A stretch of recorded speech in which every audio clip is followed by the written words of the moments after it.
భారతీయ Janata party కేంద్రంలో NDA కూటమి విజయం సాధించిన సందర్భంగా కాకినాడ బానుగుడి సెంటర్లో భారీ విజయోత్సవాలు నిర్వహించారు. ఈ కార్యక్రమంలో ముఖ్య అతిథిగా భారతీయ జనతా పార్టీ రాష్ట్ర intellectual cell convener Mutta Naveen Krishna, Bharatiya Janata party senior నాయకులు పైడా కృష్ణమోహన్, బీజేపీ మీడియా అధికారి ప్రతినిధి యార్లగడ్డ రామ్కుమార్ పాల్గొని భారతీయ జనతా పార్టీ ఎన్డీఏ కూటమిలో విజయం సాధించిన సందర్భంలో ప్రజలందరికీ మిఠాయిలు పంచిపెట్టారు. ముత్తా నవీన్ కృష్ణ, పైడా కృష్ణమోహన్ మాట్లాడుతూ మన భారత ప్రభుత్వం ప్రజలు నరేంద్ర మోడీ ప్రభుత్వం మీద, ఎన్డీఏ ప్రభుత్వం మీద నమ్మకం ఉంచి మూడోసారి నరేంద్ర మోడీని గెలిపించారన్నారు. ఈ కార్యక్రమంలో ముసలగంటి సురేష్, వత్ససాయి వరాలు బాబు, విశ్వనాథపల్లి శ్రీనివాసరాజు, దొడ్డి వీరేంద్ర, అప్పాజీ, శ్రీనివాస్, చెక్క రమేష్, తుమ్మల పద్మజ, చెల్లూరి సత్యనారాయణ, గూటూరు పద్మ, రాజ్ కుమార్, గొల్లపల్లి శివ, పైడా వెంకటరమణ, పైడా వెంకటనారాయణ, పైడిమల్ల చేరియన్ తదితరులు పాల్గొన్నారు. నరేంద్ర మోడీ ఒకటే ఆలోచనతో కేంద్రంలో బీజేపీ ప్రభుత్వానికి అవకాశం ఇచ్చారు.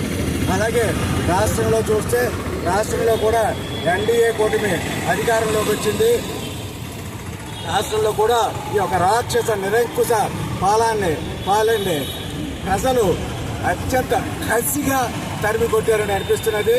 నిన్న మెజార్టీలు చూస్తే మెజార్టీ కంటే అవతల పక్షానికి వచ్చిన ఓట్లు కూడా తక్కువ శాతంలో కనిపిస్తున్నాయి.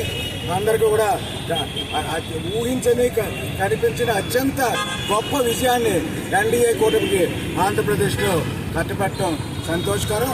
అలాగే దేశంలో భారతీయ జనతా పార్టీ కట్టిపెట్టడం కూడా సంతోషం. మోడీ గారి నాయకత్వంలో దేశం అభివృద్ధి చెందుతుంది. అందులో అనేకనే రాష్ట్రం కూడా చాలా అభివృద్ధి చెంది గత లోటును పూడ్చుకుంటూ ముందుకు సాగుతామని ఆశిస్తూ సాగుతుంది. నిదర్శనం మనకు తెలియడానికి భారతదేశ ప్రజలు అలాగే ఆంధ్ర ప్రజలు కూడా మన డెవలప్మెంట్ జరగాలన్నా, భారతదేశం ముందుకెళ్లాలన్నా కూడా ఎన్డీఏ ప్రభుత్వం ఉండాలి.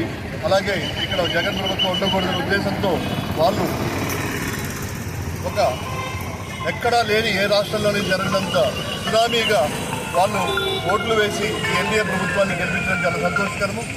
ప్రజలందరికీ కూడా శుభాకాంక్షలు తెలియజేస్తున్నాను. అలాగే మోడీ గారికి, భారతీయ జనతా పార్టీ నాయకులందరికీ, చంద్రబాబు నాయుడు గారికి, పవన్ కళ్యాణ్ గారికి, వాళ్ళ నాయకులందరికీ కూడా మేము కాకినాడ బాధ్యత ధన్యవాదాలు తెలియజేస్తున్నాం.